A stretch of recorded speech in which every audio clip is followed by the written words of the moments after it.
Welcome to the M2 podcast. I'm your host, Michael Enti. My co-host, who's being a super creep if you got the video on, is Kyle Heath. Welcome to the show, Kyle, man. You already know. You already know what the deal is. This is the show where we cover the last week of review of gaming industry-related news. We're talking new and upcoming games, technology and innovation, general gaming industry-related news, and what am I missing here? New and upcoming games, I think? It's the last one? Yeah. I like it. So, shoot, you know what we might have forgot? Oh, dude, you didn't get the games for the month of November. No. I'll tell you. I didn't get the games for the month of November. I know how to pull it up, though. And luckily, you're following the first article. I know what the first article is about. And then I'm going to look up what games come out this month to make sure that we're covered. But bit of a rush. As you can see, I'm wearing my Everton hat. I just got done watching the match. We're kind of, I wouldn't say we're in a rush, Kyle, would you? I think it's just mostly like we just want to get done at a reasonable hour of recording. That's how it is. That's how it always is, you know.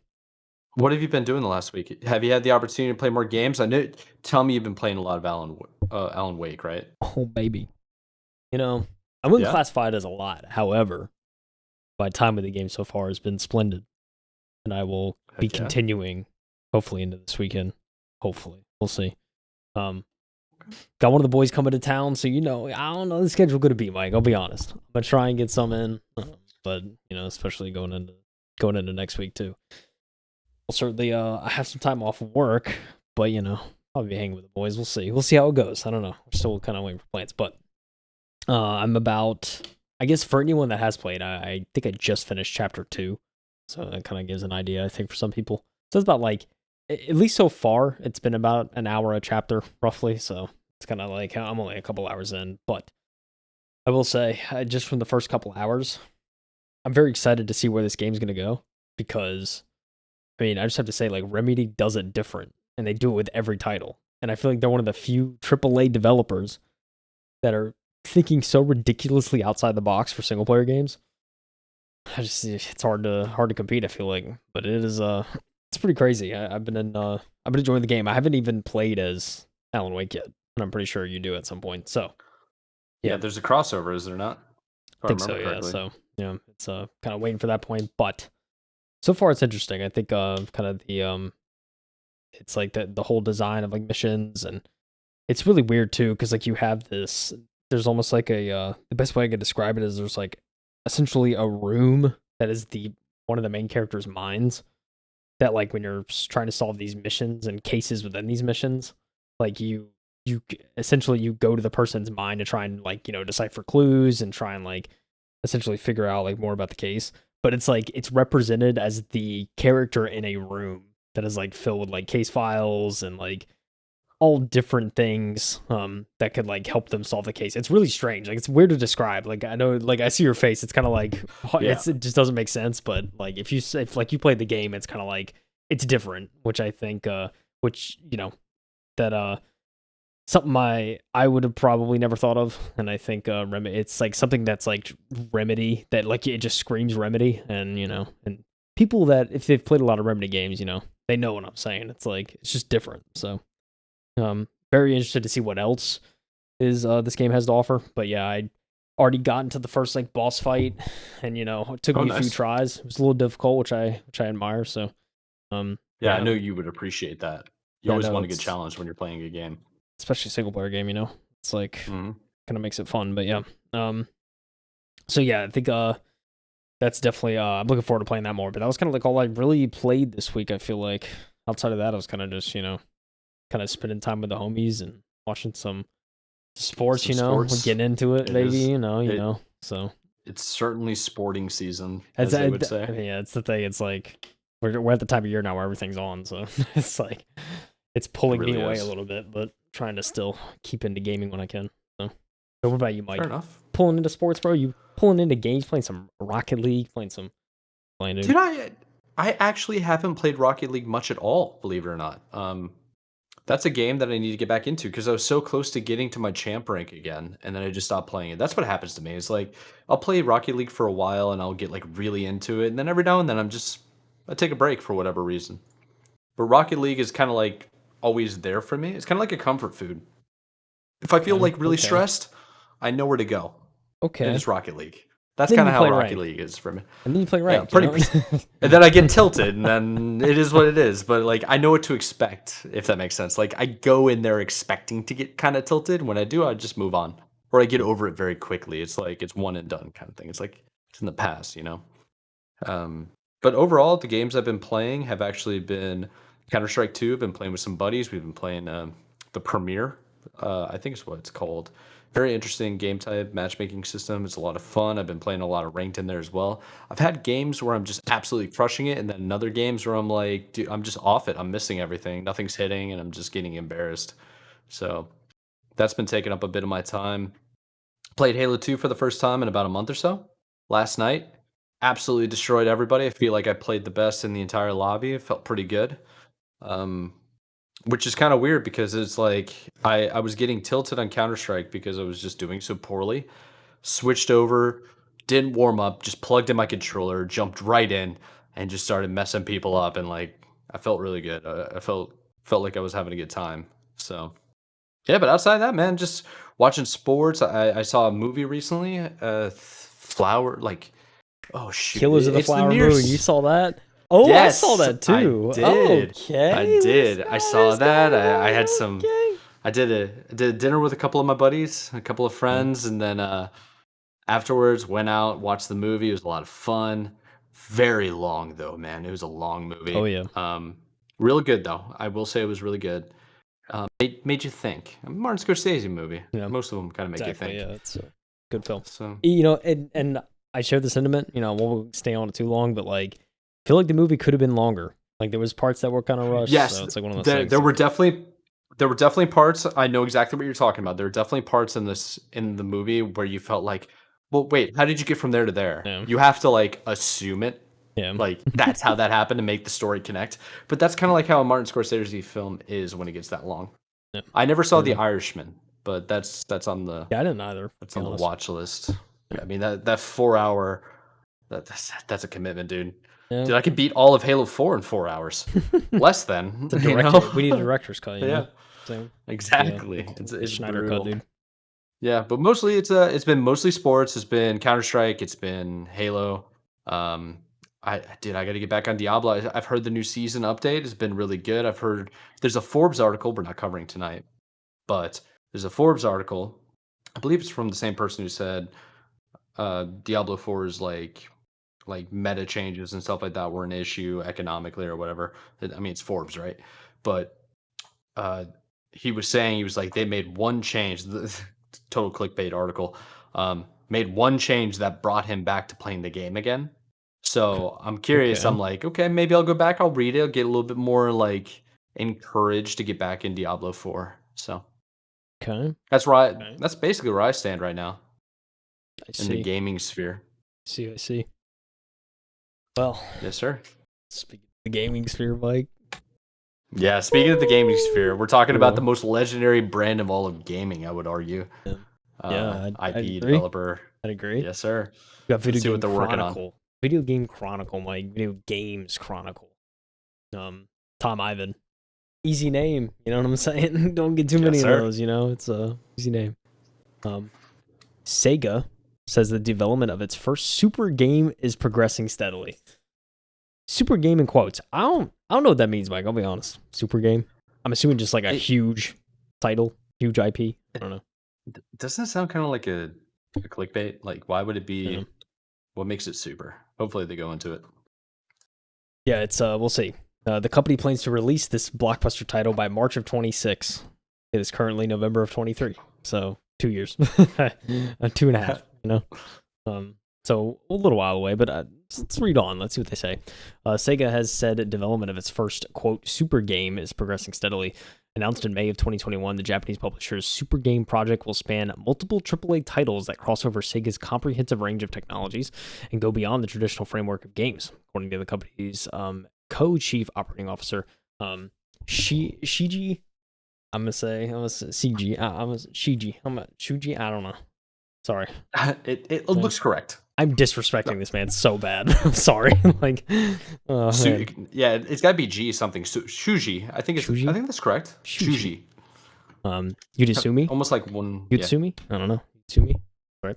Sega provided an update on the first game in the project, which remains scheduled for release in the next few years.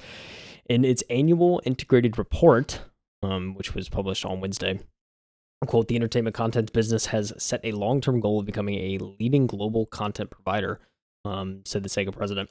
To achieve this goal and elevate the business to the next level, we are conducting R&D activities to create a super game, a major title that scales globally by the fiscal year ending of March 2026. Itsumi also commented, we are also making steady headway in development of the super game that we are seeking to create in the middle to long term. As the name implies, a super game involves the concept of games that stands head and shoulders above normal games. Quote, I encourage stakeholders to look forward to the fruit of our efforts, which include R&D to create a game that builds a whole world view involving the entire gaming ecosystem, including not only players, but also streamers who stream the games and their viewers. November 2021, Sega said it would consider investing up to 100 billion yen. That's almost $882 million over the next 5 years to achieve its super game ambitions. Oh, my goodness. My goodness, Mike. A lot of money for a game, you know? Crazy. I think that's pretty... It seems like, yeah, they're trying to make a super game. Oh, hopefully it works for the modern era. Looks like that's what they're trying to do. What's your take on it? I mean, I talked about a little bit of Remedy, right? At the start of the thing. I love when these developers and these people just do things different. They think outside the box. I can respect that idea, you know? So yeah. Hey, I'm curious now, like to see what this is about. They want to try and bring in a bunch of, I guess, like different kind of worlds into one kind of ecosystem. I think it sounds pretty intriguing. And you know, a lot of Sega's titles, you know, I've got to see Sonic, you know, it's got to be in there. Like a mega universe of Sonic, and I don't know. I'm trying to think of other like Sega stuff. Yakuza, you know, there's like a couple of like big kind of Sega titles. Yeah, I don't know. It's got me curious, dude. Like, you think of like a super game, Mike? Like, how big do you think we're talking? You think it's like the size of the world? You know what I'm saying? Like, jump in and you're just like in a universe. You know? I think a super game. I think if it's something, I think in order to be called a super game, you have to have every type of game genre within it. I like that. Okay. I think that's the way to look at it. Not like a size of scale, but I think you need to have some type of ability that's like everything all encompassing. Um, I think the easiest way to have something considered like a super game would be maybe a real-time strategy game, but you have the ability to turn into like a turn-based game as well. But then you can get into like the RPG aspect of it where you're kind of like Diablo, what we were talking about in the intro, Yeah. where and then maybe you go even further to where all of a sudden you can do like first-person shooter in there as well. You know? I like I that. think that would be I think that would be kind of like a super game kind of situation. Now I feel that super in the gaming sphere space is just like a label that they put on things, you know? Where it's like, that's fair, yeah. you know, it's kind of like when people like not people, manufacturers, major vendors will put in like the gaming gaming keyboard or gaming controller, gaming monitor, and all that really means is like RGB, you know? like Yeah. like what does super actually mean? Hopefully, I mean, Sega is like a really reputable brand, and they're no joke. They're like pretty serious, and it's out of Japan too, highly respectable. Like, Yeah. I very much like to see how this, what they actually mean by super. Like, we're 2.5 years out for anything that we can see, so it's mostly just all speculation at this point. But it's good to like kind of get that idea of like what could be a super game, man. What does that mean? Listen, do you think Super Mario is very super, Mike? You think about that, it's just like, okay, it's a game, right? Like, I don't mean, think it's bro, when he like picks up that star, dude. I mean, yeah, that's true. You know what I That's true. mean? Japanese culture and Super, man. Super Saiyans, like Super Nintendo. Super Mario. Yeah, Super like Sonic gets all the what's it called? The emeralds and then turns into like Super Hedgehog Sonic. Starts flying around, destroying everything. Yeah, it's I don't know, man. It's crazy. The Dragon Ball super Super. game. Dragon Ball. Yeah, there you go. That like super everything, right? Yes, So, sir. but yeah, it's pretty interesting. I'd like to see more about this game, but like just kind of the initial idea has got me intrigued. So, you know, Same here. Yeah. got 2.5 years away from this super game, but super enough that may change the world of gaming as we know it. Dare I say, too ambitious? I don't know, maybe. But listen, it's Sega, I That's the thing. I don't think it's too ambitious. I think that's going to be the natural like the way games are going to go. Look at how Epic Games has been doing what they've been doing. They started off with basically what Gears of War in a small like Raleigh studio in North Carolina, and most people like outside of the United States have no idea where North Carolina is. And now all of a sudden, it's like Epic Games created Fortnite, and now everybody knows who Fortnite is, yeah. and now everybody knows what Unreal Engine is, and now Fortnite is becoming its own game. Like I don't know how would you describe Fortnite creator system? Like their own economy They're for content sell games, creators yeah. to make money? Yeah. Yeah. It's like Roblox. I feel like that's how Exactly. I Yeah. describe it. I'm just like it's like Roblox, Make these games within a game and they kind Yeah. of they breathe their own life and then all of a sudden you're getting money off microtransactions and an ecosystem that's, outside of like a Unreal or Unity or something like that. You're just kind of making it within a sandbox. Yeah. But yeah, dude, Epic Games made Unreal Engine. Like you can't come on, dude. They made an engine. Like, what are we talking about here, It's crazy. That's I think that's kind of a super game at this point. Fortnite can Yeah. buy like Roblox you can do nutty things with. Literally. Dude, I've seen like full blown horror games that are terrifying That's in Roblox. so Like, vi. So it's vi. crazy.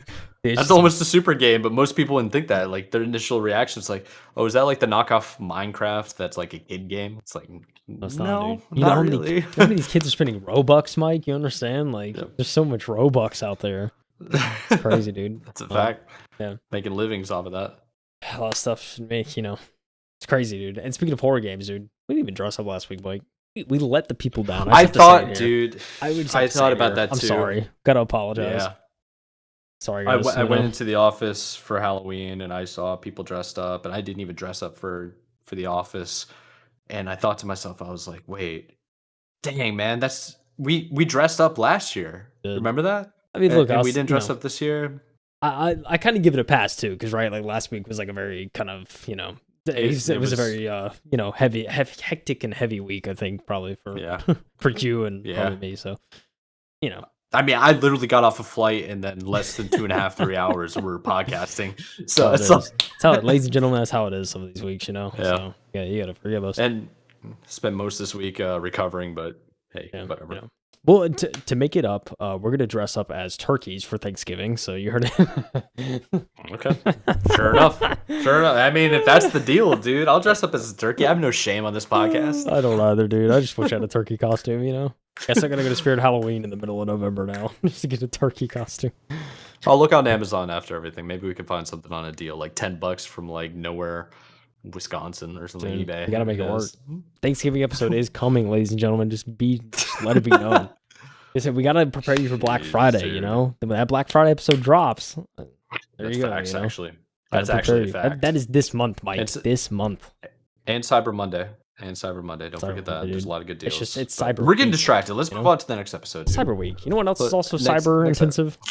I don't know. What a segue. All right, so starting it off, we're talking about Capcom. Where does this come from? This comes from IGN, does it not? Yes, it does. And it is Ryan Dinsdale. We've covered him months ago, I think. I lost. Hold on. Let me get my audio back real quick. But basically, this is Capcom is releasing an unannounced major title by March 2024. Can I get a mic test from you? Mic check. 1, 2. All right, there we go. 3. We're good. Sorry, I got animated over here for the people that don't actually have the video. Do be like that, And I unplugged my headset. But anyway, this is IGN, Ryan Dinsdale. Capcom are releasing an unannounced major title by March 2024. So Capcom is getting ready to launch a big game despite not having announced it yet. As the Resident Evil, Devil May Cry, and Street Fighter maker has an unannounced major title launching by March 2024. I find it interesting that developers now are like releasing teasers and articles or just like in passing interviews. Like, yeah, we got things in the work. And it's like, literally less than 6 months away, but it's unannounced entirely. It's crazy. Like, just be Epic Legends and drop it. All You know right, what I don't even mean? say anything. That's what I'm saying, Like, dude. if it's that close to being launched, just drop it out. Like, come on. Anyways, let's get into it. So, as reported by VG247, Capcom said during the questions and answering section of its recent financial results presentation that this unannounced title will allow it to reach its sales goals of the year. So, in the second half of the fiscal year or financial year, we plan to release Apollo Justice Ace Attorney Trilogy in January, in addition to a currently unannounced major title, Capcom said, translated by Reddit user HZY980512. I love that guy. Sounds legit. And verified by IGN. That's the part I care about. Was it verified? Yes. So, moreover, we plan to boost the sales figures of new titles of the first half of the fiscal year, like Street Fighter 6, to achieve the target. It's currently unclear what this an unannounced major title is, of course, but Capcom certainly has plenty of franchises to pull from. Its IPs include an aforementioned Street Fighter, Resident Evil, and Devil May Cry, alongside the likes of Mega Man, which I would absolutely freaking love to see, Dead Rising, and Monster Hunter. So, as mentioned by Capcom, Street Fighter 6 was only released in June 2023. However, meaning a new title in this franchise may be unlikely. Similarly, Resident Evil 4 Remake arrived in April 2023. And Capcom also noted that Apollo Justice Ace Attorney Trilogy launches in January, likely knocking those two off. So it basically leaves Devil May Cry and Monster Hunter, and they haven't seen a full new release since 2020 or 2021, respectively, and perhaps making them more likely candidates, but only time will tell what Capcom is planning. What do you think, man? Do you think it's any of the titles that they're mentioning in this article? It has You could potential, pretty much, right? yeah, I think you could pretty much rule out Street Fighter. I think you can rule out Resident Evil. Street Fighter Yeah. games usually take a while to come out, I feel like. Resident Evil games, remakes all the time. They seem to be on the Switch project, trying to get those out. But do you think it's Devil May Cry? Do you think it's Dead Rising? I mean, Dead yeah, it's Rising, been what are we on? 4? 3? it's been a while since both of those, right? Um, Yeah, it's but I been mean, longer than anything for Mega Man. I almost don't want to be bold and say new IP because I feel like there's already so much they're like kind of doing with the current ones and trying to bring. I think they're trying to bolster their IPs. At this point, I think Resident Evil they kind of brought back in an amazing way, and we're certainly going to get a Resident Evil 9 or whatever. Whenever that's the next entry Yeah, is there. So certainly not that. But yeah, I mean, Street Fighter 6 just came out, so I'd be very shocked if it was a like a Street Fighter 7 or something. But yeah, I think it could be one of those where it's like, we'll see kind of see an older title. A Devil May Cry would be pretty sick. I think to see kind of either a new iteration of that or kind of continuation of some sort. But yeah, I true. mean, it could be plenty of things. And all I know is, Capcom has been killing it. So very excited to see It's what they true. have regardless, I think. I would like to speculate something for you. What do you think about Okay. this? This has been under the wraps, unannounced, and it's coming out rumored. I'll call this a rumor, although IGN confirmed it. It's going to come out in March, but it's unannounced title. It didn't say like new IP. I feel like that would be something that would be leaked. So That's perhaps fair. it could be another remake. It seems like Capcom loves doing these remakes recently. And at that point, what does that leave us? Because the Resident Evil remakes recently came out. You just had a recent Street Fighter come out. Those don't typically get remakes. I mean, Street Fighter games in general are kind of remakes essentially, in a way. Yeah, yeah. Uh, when was the last time we got a Devil May Cry game? So I don't know. I feel like it's been 2020 a is what they're saying. while. Yeah. Yeah, 2020. I don't think that's long enough to create a new IP. Okay. Yeah, yeah, that's With fair. modern development, it's like 3 minimum, 5 most average games. So it's like maybe we're looking at like a Monster Hunter remake, because Monster Hunter was getting really, really popular, and then I think everybody just kind of dissipated from it briefly. Yeah, it was I Monster Hunter think, World or something like that. Did really yeah, well. something like that. It did really well, and then everybody just kind of fell off of it for a while. Maybe Capcom saw that type of success, and especially around the same time that Resident Evil 4 remake was popping off, they could probably think to themselves, "Okay, what if we go grab the uh, the OG Monster Hunter and do a remake Yeah. and make Yeah. that'd be easier than make an entirely new IP." I I think mean, yeah, you're probably right, honestly. um, yeah, I mean, just especially brainstorming them. yeah, I think it's fair though. They probably would have mentioned if it was new IP. That's you're probably right about that. There's certainly a lot that probably are due for some sort of renewal or revitalization, or whatever you want to call it. So yeah, it's a Mhm. fair assumption. Dude, I like unannounced stuff though. I'm saying So do I. Apex was the last one that was like it came and it was like woo, like everyone was like into it and it just You like know what's next month smashed. though? So That would be perfect for these types of announcements. what do you think?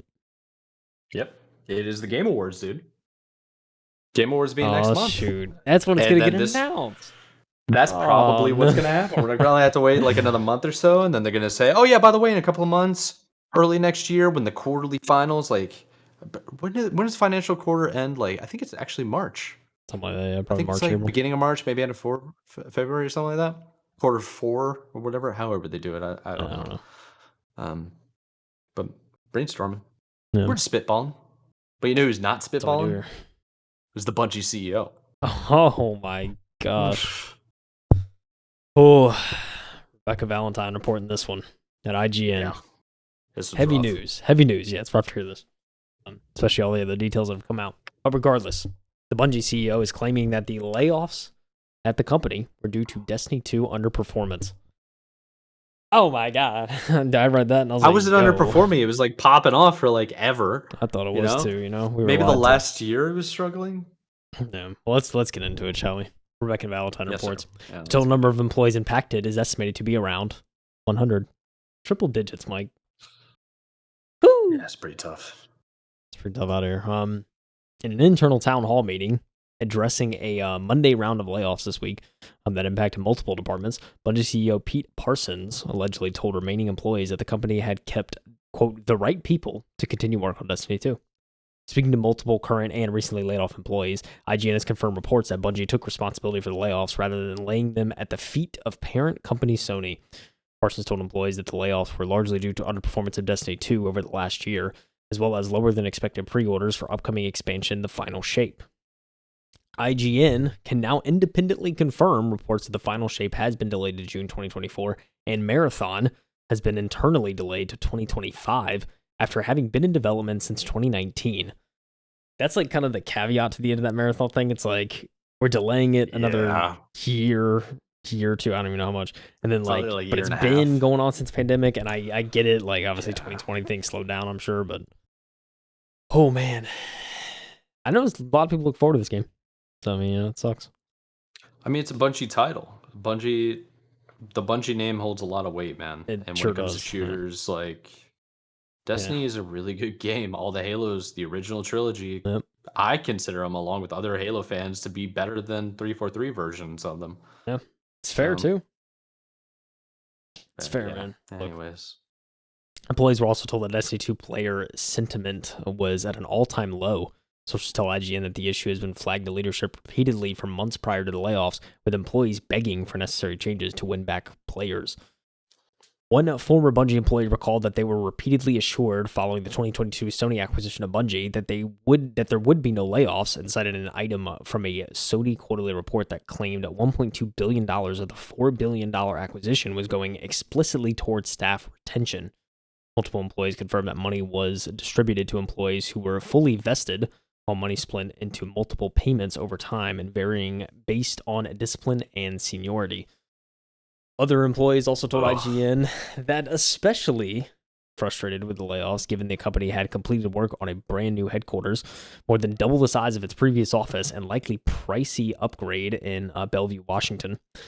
Note the Archived Bungie blog article was available this morning when we first drafted this piece, but as of 3 p.m. That day, it appeared to have been taken down. And then like 40 minutes later, it was back up. So it was really weird. Interesting how that works. Yeah. Parsons was criticizing some orders for calling the layoffs a sad day at Bungie in a tweet, which similarly angered several employees we spoke to. Pete Parsons tweeted, and I quote, "Today's a sad day at Bungie as we say goodbye to colleagues who have all made a significant impact on our studio. With what these exceptional individuals have contributed to our games and Bungie culture has been enormous. Will continue to be a part of Bungie long into the future." This is kind of a side note. I don't know if this article is going to report it. However, this was a side note I saw. I think one of the people that were laid off, if I'm not mistaken, and like don't quote me on this, but I think one of the people that were laid off was one of the original people. I want to say it was like behind some of the music and like Halo and stuff like that. Did you hear about this? It wasn't Frank O'Connor, but it was one of the main studio heads and main story writers. I don't remember his name, but after he got laid off, I saw it go viral on like the Halo Twitter community like bubble where they're just like, "Hey, 343, go hire him." I'm just like, shut up. like, you know what I mean? Just like, I don't know. I don't want to get into Halo stuff right now, but what's happening at like Bungie is not good. Well, this is the thing. Like, yeah, you hear stuff like that, and it's like this wasn't just like this is probably going to be significant, right? I mean, this isn't just like we newly hired these 100 people, and sorry, we can't pay you. It's like, there's like deep cuts in the staff that are going in some departments. So, yeah, I think there's like two different things going on. Well, maybe three. You can add in an extra. But overall, it's like you have the acquisition where you have multiple head leaderships, which is the guy that was like originally with Bungie since their foundation. You're gonna have overlap between them and the Sony personnel that are overseeing that type of position in the acquisition. So doubling up, they're gonna have to be let go. The other aspect is like the fact of the matter is maybe they overhired over the last 3 years, like most companies have that we've been seeing, and they're probably cutting down based on seniority or sometimes cutting out people that are high salary earners for people that are slightly next to them or under them that can do their job. Oh yeah, typical corporate BS that's been going on in America for the last, well, probably the world now, the last like 40 to 50 years. Yeah. So, the exact number of those impacted by these layoffs are still nebulous, though some sources we spoke to suggested roughly around 100 employees, a number that was also reported by Bloomberg. Multiple employees claimed that internally, Bungie leadership has tried to obfuscate the numbers and departments of those impacted while discouraging employees from asking questions on these topics in company chats. IGN has now heard of layoffs impacting. All right, you want to count this, Mike? You want to count the amount of teams here? Okay. We have the community team, everyone, art, engineering, recruiting, legal, audio, QA, creative studios, and IT, with impacts across Destiny 2 and Marathon teams. We've got 9 affected departments at this point, and including multiple members of the company's diversity committee and accessibility club. That's messed up, man. What the heck? Like, my goodness. They're cutting everybody that makes their game, their product. I mean, I was like, I'm not like laughing at it. It's just like, it's insane to me. That's just wild. It is. It is. Those impacted are receiving a minimum of 3 months of severance and corporate health benefits. And this is where it kind of gets cloudy because I've heard that some of the benefits were terminated virtually immediately, and it's the way kind of. And this was actually a point I saw. I think either an employee or someone reporting on it said that a lot of some of the healthcare policies that they kind of maintain for their employees, it always like I think it like cuts off at the end. It's supposed to be like the end of the calendar month or something like that. It cuts off. And it's like they're laying them off on the 30th, so it's like they have like 1 day of like healthcare, like Oh yeah, that's intentional on her. Yeah, it's 100% intentional for sure. Yeah. And the other thing is too, it's like, dude, they've been working all year. Maybe they were looking for like a yearly bonus, like most companies have. You know? Yeah. Oh yeah, I'm sure. Now all of a sudden you don't have to pay out the bonuses. Yeah, and they're gonna say like, oh, it's a bigger pool to distribute to the people that deserve to be here, like air quotes, deserve to be here. Meanwhile, it goes to the CEOs or Sony overlords. I don't know. Capitalism, dude. Capitalism, corporate America, It's great out here. Sir. Yeah. All right. Yeah, multiple employees expressed frustration about the layoffs, saying they felt that the decisions leading to the company's apparent money struggles were out of their hands, and that those who were laid off were being punished for a problem they largely did not cause.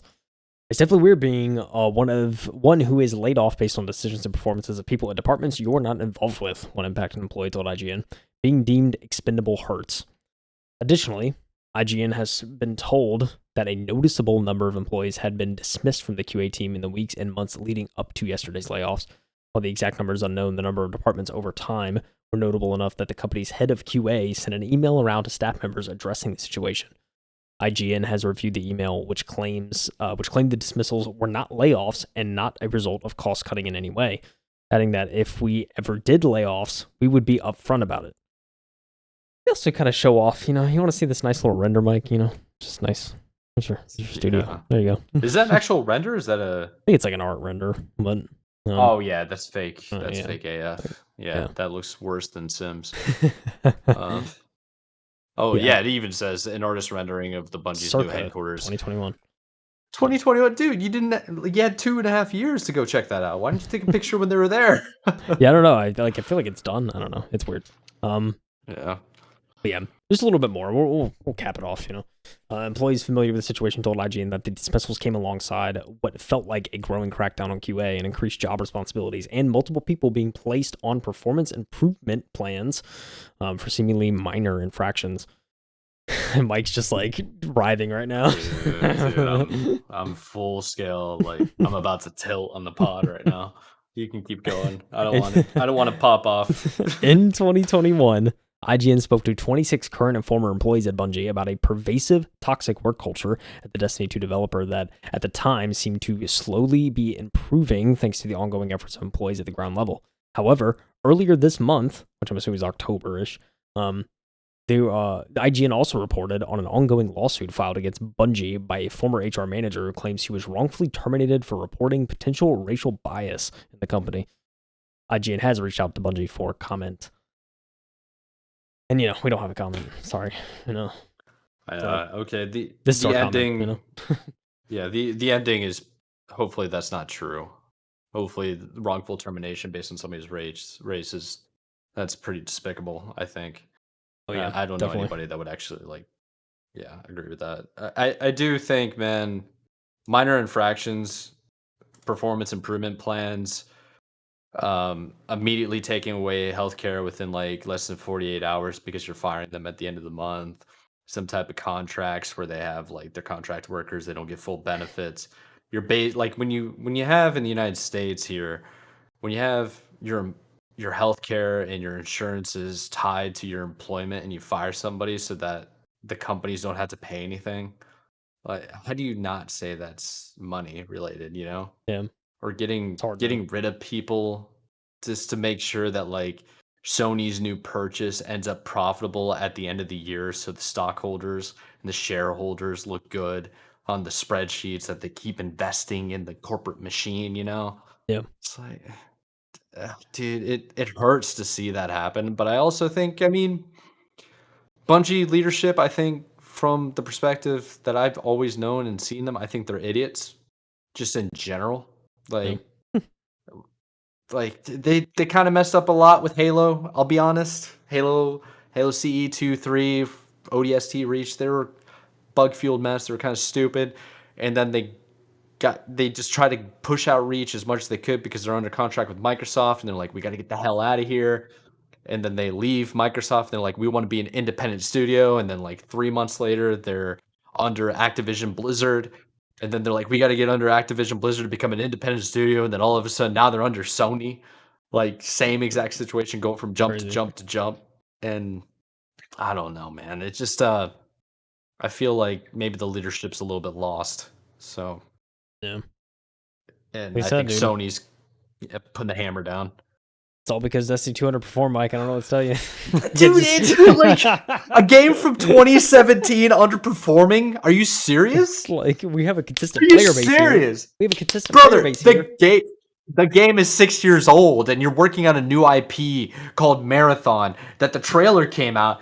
Everybody was excited. Halo looks like absolute ass, and everybody's looking for a new game. You know what I mean? Marathon is on the cusp of being, if it's good. This all depends on if it's good. But if it launches and it grabs attention, it can actually steal the FPS market because Bungie knows how to make games. For all the bugs that they have in every single game, for a big of a bust, non-bust Destiny 1 was, it was still a success. You know what I mean? Marathon could hit. But if you're doing this kind of garbage, laying off 100 employees that are all in departments where they make your product for you to make money, What are you doing? I don't know, man. Why? Sort of justified this, right? I mean, see, like you hear all the facts and you see everything. It's kind of like, I mean, they're giving out severance, round of applause there, I guess. But like, it seems like Yeah. the reasoning behind laying them off in the first place is kind of like, I don't know. I don't know what to believe, but it seems kind of weird. So, By the way, we need to stop giving applause when companies lay off people and give them severance because that is required by federal law in the United it's States. true. It's not really the company, right? So, It's like, no, it's not the company. I'm pretty sure if okay, that was not a law, they would definitely not do it. I'm reverse applauding. Yeah. Screw you, Bungie. You're doing this? Screw you, Bungie. How dare you? It sucks because like Bungie to me is it's part of my childhood. It's no different than like Sega that we just covered the last article or whatever. No. Yeah, it is, right? It's an older dev, but it's crazy. It is. It's crazy, man. What's wrong with dude? It's about all these companies, Mike, dude. They, you just gotta remember they could just like at any moment you're just out of there. Like you're forgotten about the next day. You know what I'm saying? It's crazy. I mean, that's a fact. I mean, there's another article in not the next one, but the one that you're going to cover, your next article, where I'm pretty sure that dev is in hot water. Oh, Way baby. worse than Bungie is. But little teaser for later. Let's just move on. There's a new game on the horizon, Mike. We gotta talk about it. Yeah. I'm excited you added this to the list, maybe because I told you to. But I was watching a buddy of mine. He was streaming it last night, and I couldn't sleep for whatever, and I haven't watched his stream in a long time. I clicked on it and I was like, holy crap, this game looks amazing. So this article is coming from gamingindustry.biz. It is written by there it is. Jeffrey Rousseau? I say Rousseau. Jeffrey Rousseau. Rousseau? Oh yeah, Rousseau looks way better than Rousseau. Yeah, you're right. Yeah, Rousseau, staff writer at Game Industry Biz. The title of the article is Embark Studios says that The Finals, which is the name of the game, uses recorded voice and AI work. The developer emphasizes that making games without actors is not an end goal. Pretty interesting. So we talked about this a couple of times with the writers, like the Hollywood writers, what's it called, strike. Yeah. And how it was actually starting to branch into the gaming industry as a whole because they're starting to use AI for voice acting. Well, yeah. Which is and I'm actually looking at it right now. And it's like, yep, I'm pretty sure this article might mention it. It's a very short article, but I'll cover it and give my little 2 cents about what the finals actually is. So the finals maker, Embark Studios, says it uses both recorded and audio generated via AI text-to-speech. As reported by IGN, this was in response to criticism the studio received from voice actors and game makers alike for using AI technology for its upcoming shooter. You're taking away my jobs. That's basically what their argument is. Spokesperson for Embark Studios said, we use a combination of recorded voice audio and audio generated via TTS tools in our games, and depending on the context. Sometimes recording real scenes where actors get together, allowing character chemistries and conflicts to shape the outcome, is something that adds depth to our game worlds that technology can't emulate. So Embark explained that creating games without actors is not an end goal. Meanwhile, protection against the unregulated use of AI in video games is one of the discussion's topics for SAGAFTRA. That's basically what I was talking about. That is the video game industry lingo for Writers Guild in a way. Yeah. That's probably the simplest way I can explain it for people that aren't in the know. Back in September, scheduled talks between the union and 10 gaming firms failed to reach an agreement about that exact thing. AI, text-to-speech, everything. So the finals, do you remember Hyperscape, Battle Royale base game? Yeah, sure high-intensity first-person shooter? It's like that, but you're in teams of 3. And there's an overall encompassing objective on the map. And it seems to be that the teams have to eliminate each other, kind of like a battle royale does, but you get multiple spawns. And it's like the objectives are all across the map, and you have to keep going. And it's pretty intense. The coolest thing about it is the environment changes based on like if you destroy walls or like destroy roofs of buildings or destroy like entire towers, they'll fall on people, and like you can do Levolution. It's really, really cool. Really, really cool. Very, very new game. Free to play, I'm pretty sure, on Steam. So Yeah, I'm glad you added this article for me, and I appreciate it. It's So, the how do you feel finals, dude. about use of recorded voice and AI work in this game? And it's I mean, yeah. What do you think? first of all, the finals. I've heard a lot about it, especially recently. Okay. People trying to play. People like, oh, you should try it out. I heard one person say it was kind of like Rainbow Six Siege, and then it was a guy that said that to a streamer, and then the streamer was like, "Dog, what you talking about? It's not like that." So I don't Yeah, know if I'm it's like thinking about him like so how. yeah, it's been interesting. But like I've seen like some like short spurts of gameplay of it. It looks interesting. It's a different take on a shooter, which I can respect. But yeah, the use of AI in it, it's really weird, right? Because like I think because the AI is obviously really powerful, it's getting crazy, and like Yes, it is. it's getting to a point where I think like AI voices, you can sort of discern them still, but it's like almost like if it was in a game, it'd be interesting to see if it gets to a point where it's like, oh, you don't know if it's AI or not. But I also like the idea of like actual actors like going into like a room or something and actually like acting out the scenes in real time. Because I think For because sure. like they're saying, That's ideal. it adds a layer, right? Like it adds kind of this human aspect to it, which I especially when it comes to games, like that's what you're kind of aiming, especially if it's like it's more so for like single player titles and stuff like that. But even like something like this where it's a multiplayer title, I mean, it gets if you can add a human aspect to it, it's I think it's necessary for people to feel attached to it to a certain extent, right? So I'm all for that, and I think people should get paid and should have these voice acting jobs. And I think it'd be a real shame if like a lot of that just kind of got thrown in the bin because we'd rather just use AI and just make a robot do it. So yeah, I can respect that sentiment. And I hope I hope the finals, especially on final release, it's like you know, they have a nice kind of end game with, they have, real people kind of, doing the lines and acting out, the character animations and stuff. I think it's necessary. So, yeah. That's my thoughts. Yeah. I think those are all pretty cool. I really like watching like behind the scenes stuff. It seems that PlayStation always likes showing their behind the scenes camera work and how they get the graphics to work. Because everybody in I'm pretty sure most of their games, uh, they use real life actors, which Oh is yeah. pretty cool. Yeah. Um, when you get to see that behind the scenes, where you're like, oh crap, so that's how they had the faces look so real, and like how you get the actual acting and like how the chemistry works is what they're talking about. So I agree with you. I think it's pretty cool. Hopefully that's not hopefully it stays that way. Hopefully that's a staple and only AI, recorded voice, stuff like that is more of a way to supplement the mundane work, make it easier for everybody and not to take people's jobs away. Yeah, for sure.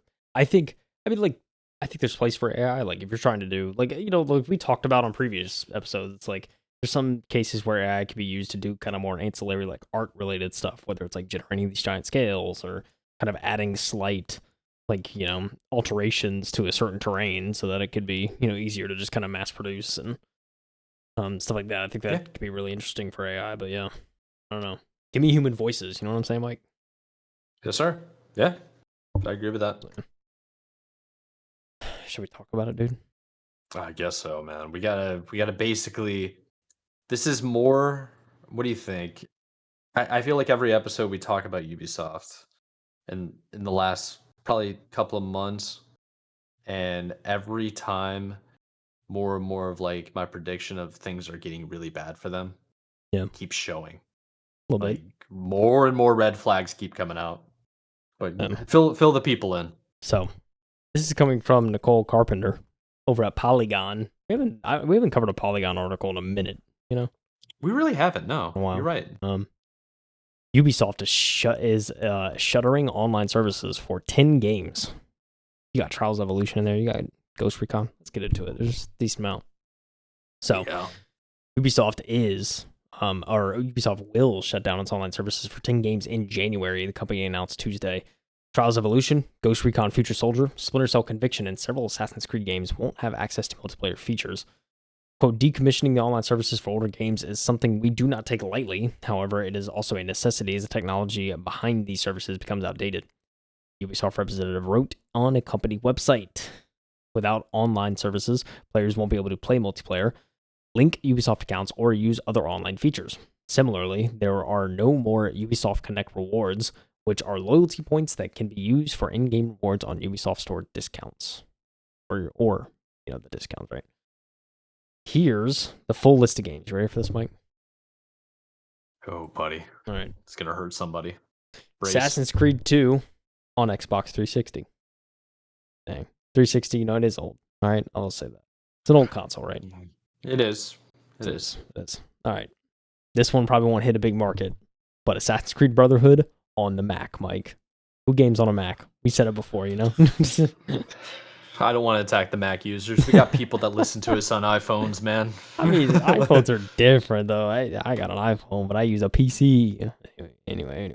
It's true. That's true. Assassin's Creed Liberation HD on PlayStation 3 and Xbox 360.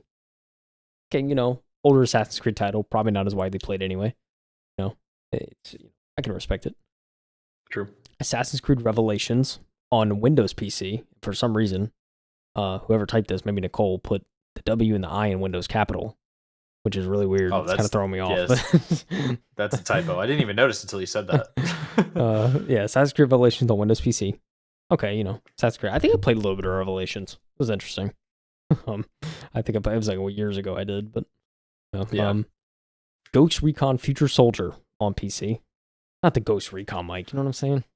I'm not that surprised. So far, all the games are pretty old. I'll be honest. They're pretty old. Yep. The old gen PC, PlayStation 3 and Xbox 360. I mean, those are two. Are they? Yeah, they're 2 gens. Gens ago. 2 gens ago, yeah. It's crazy, dude. Technically 3 if you think about like the mid gens that are between the gens. I hate that you said that. I don't like that. Yeah, but it doesn't feel good getting older, does it, man? It's the truth, though. But the thing is like, I wonder if you can still play some of those games at like System Link, maybe if they have that capability. I've never really gotten into those so far. I haven't gotten into pretty much most of these games in a multiplayer standpoint, like viewpoint. But go ahead. There's one at the end that I play all the time, or I used to. Listen, I'm gonna be honest. Heroes of Might and Magic 6 on PC. I ain't never heard of this game in my life, Mike. I'm gonna be honest with you. Never in my life. Like, I don't even know what this game is. I'll be honest, I don't know either. that one I don't know. Like, it's like, okay, fair. I've never heard of that. So yeah, sure. NCSI on PC. I've heard of NCSI. Is that like a crime game or something? I don't know. Yes. I think it's like safety experts or something. I have no idea. Now this one a little upsetting because listen, Splinter Cell fan, but Splinter Cell's Conviction. I think is it Splinter Cell or Cells? Is that another typo? It is Cells. Is this it's Splinter Cells? Cells. Believe it or not, it's Splinter Cells. Yeah, I'm pretty sure. Dude, she's throwing me off too, man. I gotta look it up. Splinter Cell's Conviction on Xbox 360. Now, that's some memories right there. It is Splinter Cell. I think what she meant to do was to place either a colon. Isn't that the 2 dots? I don't know English that well. 2 dots. Yeah. Or the apostrophe S. So ownership convictions. I guess, yeah. But it's supposed to be Splinter Cell Conviction. I knew my. I was like, I didn't think that was a Mandela effect moment. I was like, I'm pretty sure the S was like. There. You're right. Anyways, yeah, Splinter Cell Conviction on 360. I had a lot of memories on the game. I think it's a good Splinter Cell game. It's pulled out a lot from kind of the original roots of Splinter Cell. It's more action based. So a lot of people probably were just like, but like I don't know, I enjoyed it. I thought it was good. And I have it on PC now too. So if I want to play it, I guess I'll just boot up PC. Anyway, okay. RUSE Ruse on Windows PC. It's another one. Be honest, Mike. I don't think I've heard of this one. I was trying to think like it's like an RTS real-time strategy game. I'm pretty sure. I'll double check. I never played it, but I know somebody I went to like, dude, I'm not even joking. I went to like college with that played it. Okay. Yeah. But listen, Mike, we have one final game, and this one kind of hits home for me, and I know it probably does for you as well. Yeah, Trials Evolution on Windows PC. Oh, sad That's days. a good game, dude. That's a good game. It really is. It's great You on still play it on console. Xbox. I think it's on Game Pass, believe it or not. I remember buying this on Xbox Arcade for 1,200 Microsoft points. I think it was at the time on Yep. 360. Yep. Oh baby, Super cheap. Yes, woo sir. baby. It's so much fun. Yeah, dude, I love this. Me and my boy, we played this so much. And he destroyed me a lot, and I destroyed him a lot on some trails. So it's good times. Cannot lie. Yeah. Good game. So all of these games are several generations old. That is correct. Yes, they are. Ubisoft has previously said that shutting down online services for older games lets it reallocate resources to new and different games. It's been doing this for years. In 2022, it announced that it was shuttering multiplayer for 15 games, including 5 Assassin's Creed titles. It's in line with other companies' practices too. In 2022, Guerrilla Games announced that it'll be taking down a bunch of Killzone servers. And in December 2022, Nintendo announced it will be closing the Wii U and Nintendo 3DS online stores. We're at that moment where it's like we're at that crossroads, Mike, entering a new generation. It's kind of like some of the old generations got to go. Got to make room. Yeah. The good news is all these games aren't set up to where they don't work unless you can still own the physical copies and these games will still work. That's a fact. Which is good. Which is really good.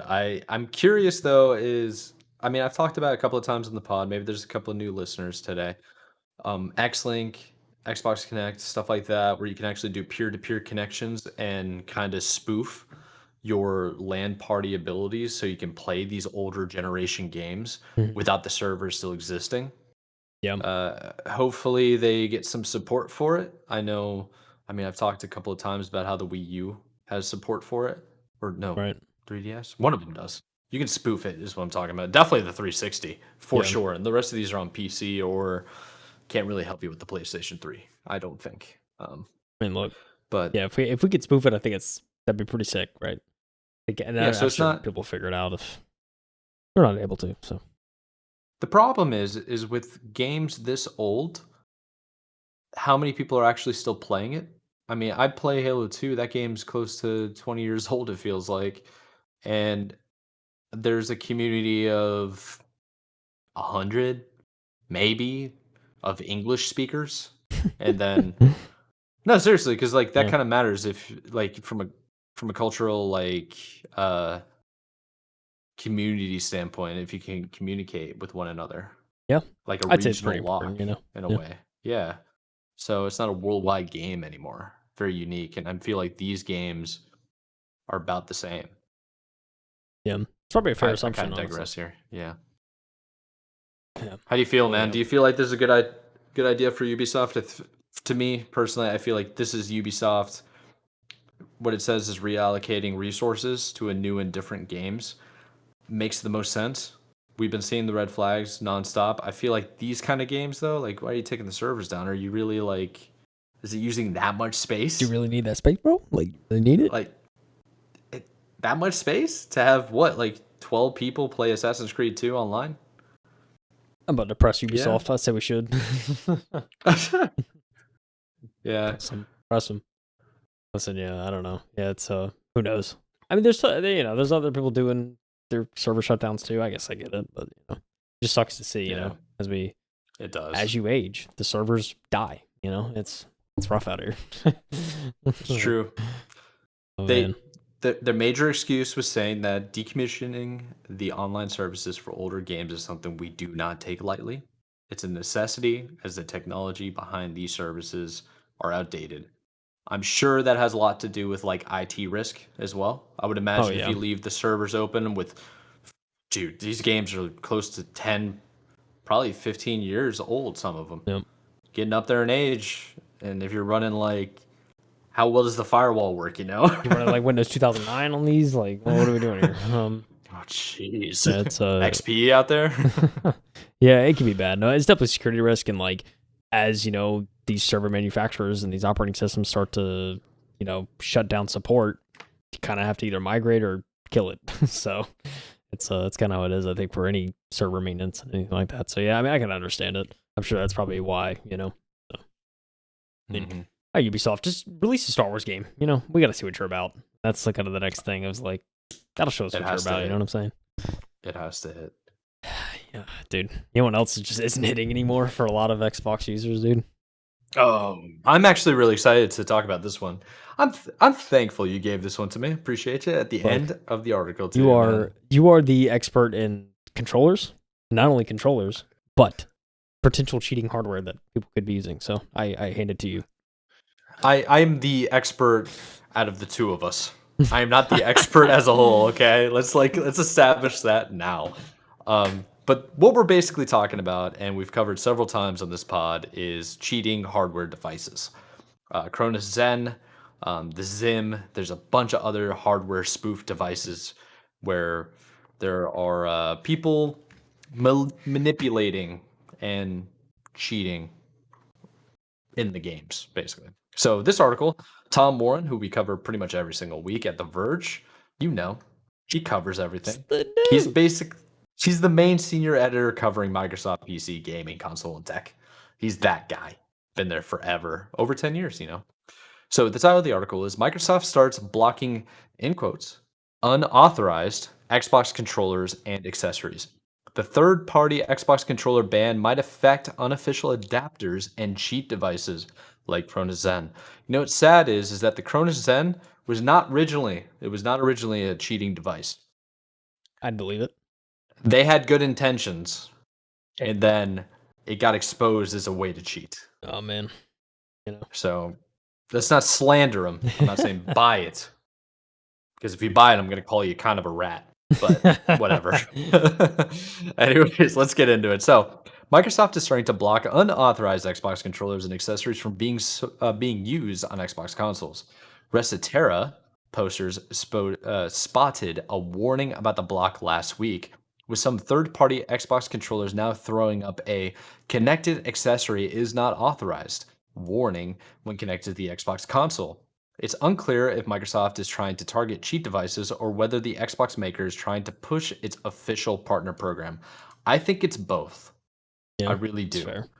I think Microsoft is motivated to keep the partner program more valuable and banning third-party devices that can no longer connect to the Xbox console so they can sell more money and then they can charge more to be a part of the partner program.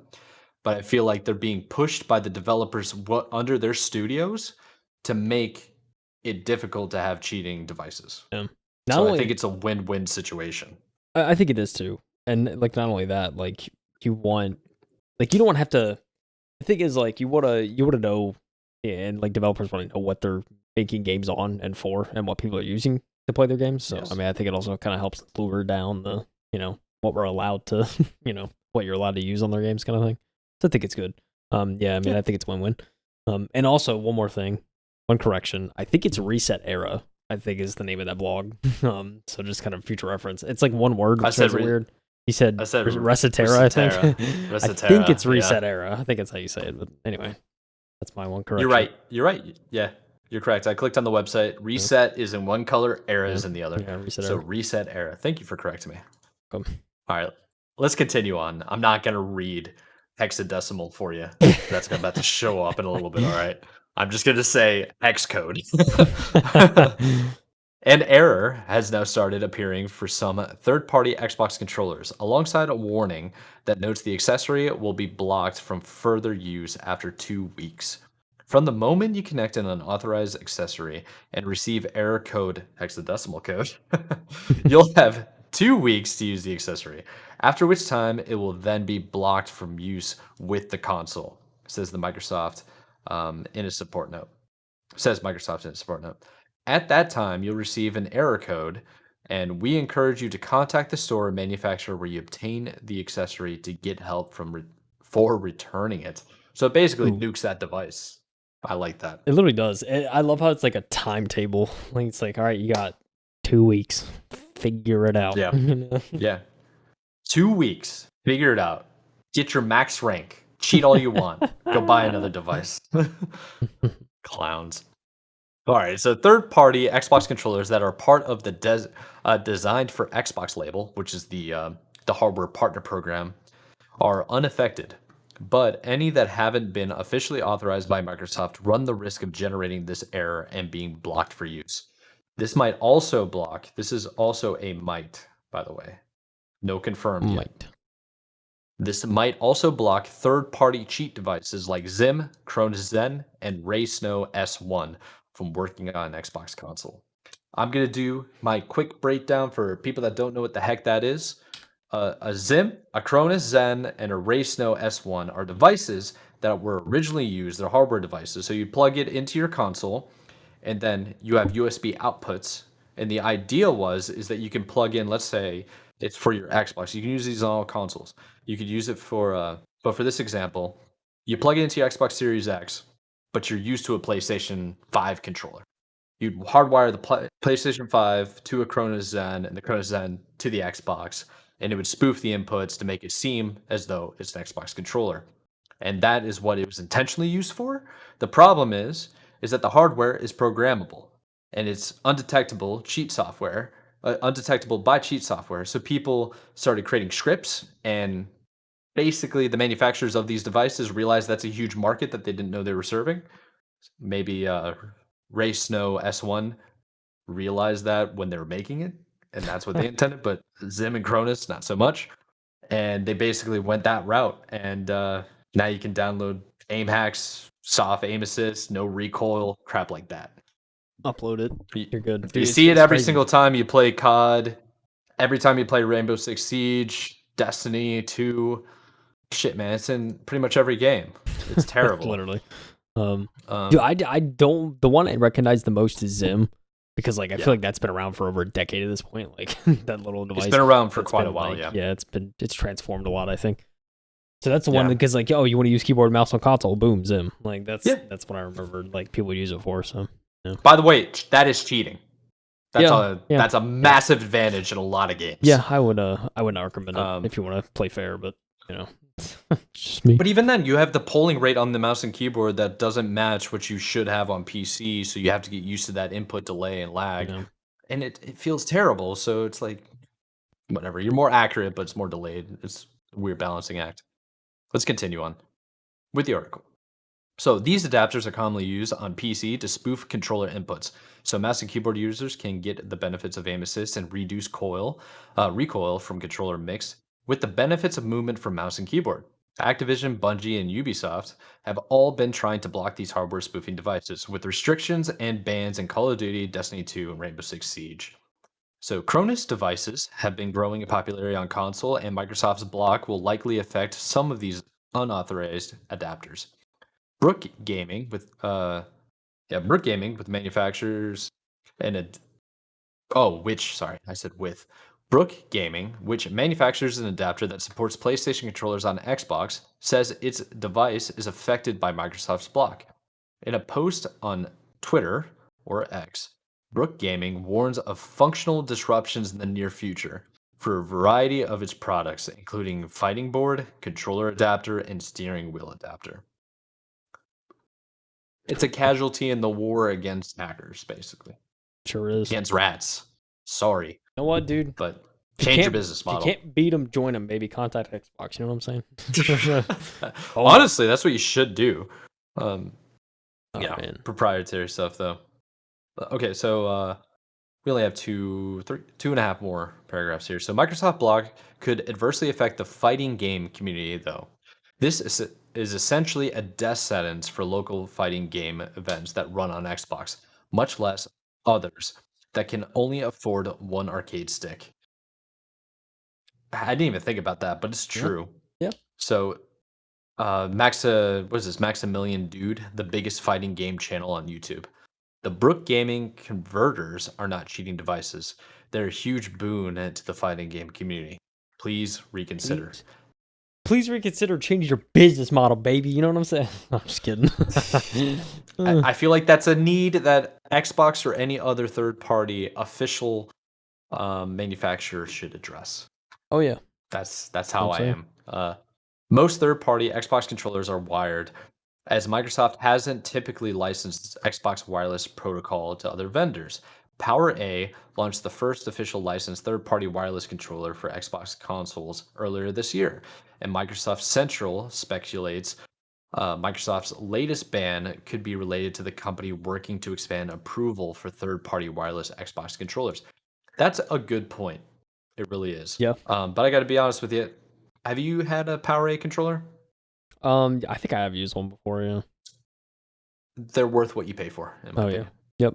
I agree. Yeah. I didn't realize that like I mean I thought about it like yeah there hasn't been many like wireless Xbox controllers that aren't official Xbox No, there hasn't. The only because we got into the Hall Effect joysticks for a while there, and I was looking at the controllers that would possibly work wirelessly, and the only one I can think of is the 8-bit Do, but you have to do 8-bit Do, sorry. I always say Do, but 8-bit Do, they have a small USB dongle, so you have to physically see place it into the console. But most of their other stuff to be officially rated, it has to be has to have that stamp. yeah So interesting yeah it's something I didn't realize but yeah that makes sense. It's why we don't see much wireless Xbox controllers out there that it's like it's not like Bluetooth right like Sony I'm pretty sure it's Bluetooth so it's like yeah, but for this yeah it's which there's you still could say Bluetooth Scuff. connectivity controllers but I mean that's besides the point. You could say Scuff or Battle Beaver wireless controllers. That would make sense. But Yeah. those are basically original I Xbox was gonna say, controllers that are isn't it just like, hard modded, yeah, it's like hard modded. yeah, it's an Xbox controller PCB. I'm pretty sure it's just they Yeah, mod it. Yeah. correct. See, the problem is I like what Microsoft's trying to do here. Maybe they're using the excuse of trying to get rid of these cheating hardware devices. I think there are going to be ways to get around that. Oh yeah, I'm But sure.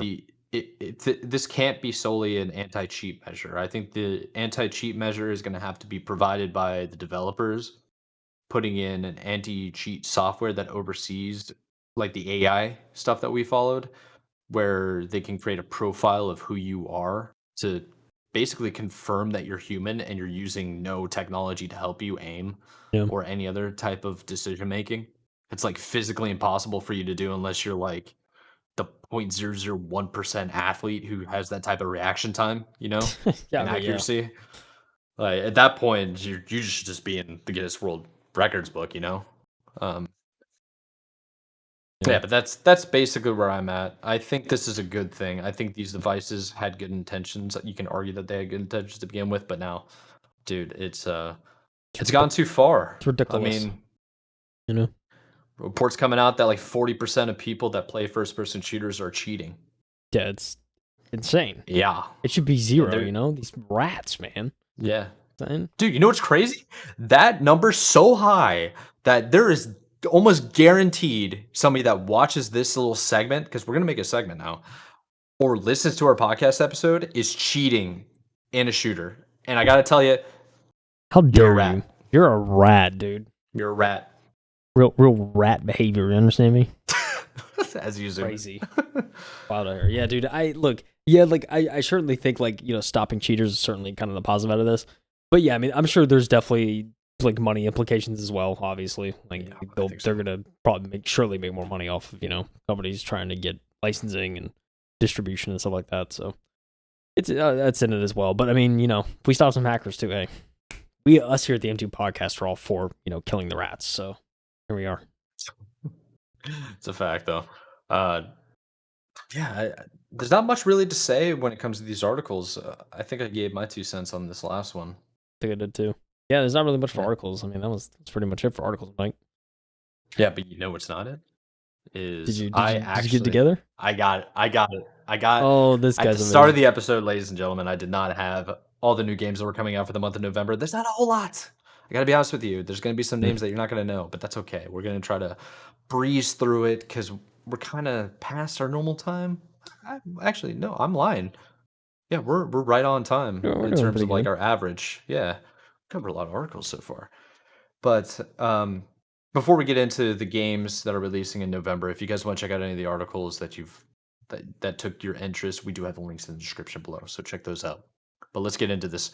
There are several games coming out, and I'm going to go off earliest in the month of November to latest in the month of November. Let's see how many you know. Okay, Kyle. The first Okay. one, a League of Legends story, Song of Nunu, is November 1st, PC and Switch. Oh Any my idea? gosh, League. League You of know what I'm saying? You know what I'm Legends. saying? League. Like just Yeah. Just falling asleep over here, Mike. Snooze. Oh no. I don't know, dude. I'll be honest. I've never Resident played Sleeper, like I literally, dude. Look, dude. I've never played League. I don't know if I ever will. Really? That's one of those games where like I just like I don't want to touch it, and I don't know if I ever will. Like I want to keep my streak. I just don't want to touch that game. Okay, so you're just being different to be different. You're one of those people that are Like, just at like, this I've rate. never seen Star Wars. Like, shut up. Nobody cares, dude. You're that guy. Gotcha. Oh no.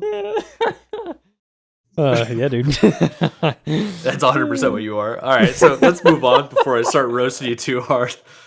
So, Star Ocean: The Second Story R. That's on PC, Switch, PS4, PS5, November 2nd. There's actually a few games coming out on November 2nd. 3 games in total that I got on this list. Also, The Talos Principle, PC, PS5, Xbox Series X and S. RoboCop Rogue City. I know you know the name RoboCop. You might not have seen it. Oh, I didn't see it. It was like 6-7 years ago, but I seen it. You know what I'm saying? That is one of the most southern things I've ever heard you say. Done did, yes sir. I done did see it. I'll tell you so. All right, then we got going on November 6th. We got 2 more games coming out. We got The Invincible, PS5, Xbox Series X and S, and PC. And following that up, you also have Football Manager 24. Oh, look at this, man. Which that's out on PC as well. I can see Mike just leaning over playing. He's like, my Everton roster gonna make it good. He's just like just managing his team. Has to put his players on the bench. Starts DCL. He pops off. He sells the team. Every single time I've been I've been listening to Nothing But Everton podcast by Scousers. And I don't know if you know what a Scouse accent is, but it's very a very thick accent that's very unique to Liverpool. I think the way to explain it for people is the Beatles would be a good example. Like John Lennon had a proper Liverpool accent. Liverpool. He came from a family of relative wealth, and then Paul McCartney has that Scouse accent that's just lower class fucking I'm not gonna say lower class, but just working class, I think is the best way to say it. It's very classism over there. Shout out to the people that are over there in the UK listen to us. But yeah, I would definitely do that. But what I was trying to say is I've been listening to a lot of Everton podcasts, and I got to the point where I was like, I'm reading articles about Everton, and I'm like reading it in a Scouse accent. I'm like, my head's shocked. Oh, I love it. All right, that's my little side story. So then we go on to Tintin Reporter, Cigars of the Pharaoh, which is PC, PS4, Xbox One, Xbox Series X and S. That's pretty much every single platform except for PS5 and Switch. But that's November 7th. And then we have Like a Dragon Gaiden, November 9th, PC, PS4, Xbox One, PS5, get some love, Xbox Series X and S. Then the next day, we have 2 more games coming out, November 10th. So you got the day before on PC, and then you have a pretty heavy hitter, Call of Duty Modern Warfare 3. Modern Warfare 3. We'll see how it hits, man. Hopefully it's good, but these Cronus Zens and all this other kind of crap needs to get banned for me to trust it. I'm just reading these. All right, continue. I'm reading this next one. I'm like, what? It still hasn't come out yet. I'm like, what? Okay. Yeah. Okay. That Call of Duty is on every platform. That's all you need to know. Yeah. That's the easiest one to get rid of. The next one, I think, what you're talking about is Hogwarts Legacy for the Switch. It still hasn't come out on Switch yet. It still has not come out on Switch. My gosh. Which is nuts. That's so November 14th is when it's supposed to come out. Then you have Persona 5, Tactica. We've talked about this a couple of times. That's coming out on all platforms as well. Then, look what it is. November 17th, Super Mario RPG. Baby. Mario game. The remake. Cool to see. Yep. Crazy. And then the last game on our list, the same day, November 17th. I've never watched the show, and my buddy literally texted me yesterday. He goes, when are you going to watch it, man? When are you going to watch it? He's been telling me to watch it for a year and a half. Oh, man. So let's get to the point where I can't talk to him unless I watch episode 1. But what we're talking about is Naruto X Boruto? Is that how you pronounce it? Yeah. Boruto Ultimate Ninja Storm Connections. All platforms. I was about to list them all. November 17th. They're all coming out. Yeah. It's so funny I know about Boruto and stuff like that because I have buddies that were in anime, and so when they were talking about it in a call once, and they were like talking about Boruto, and I was like, I literally thought they were trolling. I'm like, what is this? Like I know Naruto. Like, is it related? Like, is this a parody or something? Boring Naruto? Like, what's going on here? Boring Naruto. And he's like, no, like it's like Naruto's son or something. I don't know the whole thing, but he's like, it's like in the Naruto universe, and like it actually is like, you know, kind of a continuation. And I was like, oh, okay. Like I was like so caught off guard because I thought it was a meme, but it wasn't. That's like there is a Boruto series. It's crazy. It's wild, dude. I love it. You know. Yes, sir. Well, I think that's all the games I got for the month of November. Dude, I need to actually. I usually post these in the Discord for anybody that like joins up. We have a little channel in there where I just slab all the games in there for all platforms every single day. So Yeah. not every single day, but every day of the month I post at the beginning of the month. And And it's kind of crazy. Like we're in November now. It's like I feel like a lot of the least the heavy hitters that I was looking forward to is like it's like we're past the point now, right? At least for me. So it's kind of like, you know, COD I might check out. But other than that, like I don't know, maybe an Avatar game next month if it's still coming out. I don't know. yeah, Avatar's next month. There's another Lord of the Rings coming out. Tekken 8 is in January. Yeah. Dude, what's coming out for for Nintendo? Batman Arkham? Yeah, Yeah. Arkham, yeah. Prince of Persia is on there too, but that got destroyed by reviews if I remember correctly. Any Xbox games of interest? Not much, dude. I feel like we're getting to that point where these are the last ditch of games where eh, you gotta kind of get excited for the Black Friday deals, and then Yeah. Game Awards is where everybody's gonna get the awards, and they're gonna be like, "Oh yeah, check out our new project. We're the shit." Like that And kind then of stuff. game of the year. You know, Yeah, crazy. I can't wait to do our whole episode breakdown of Game Awards. This can be fun. Be real Looking fun. forward to it. Yeah. But that's basically all we have for what are we on? Episode 43? Is that correct? all Yeah, we had, 43, man. Season 4. Sick.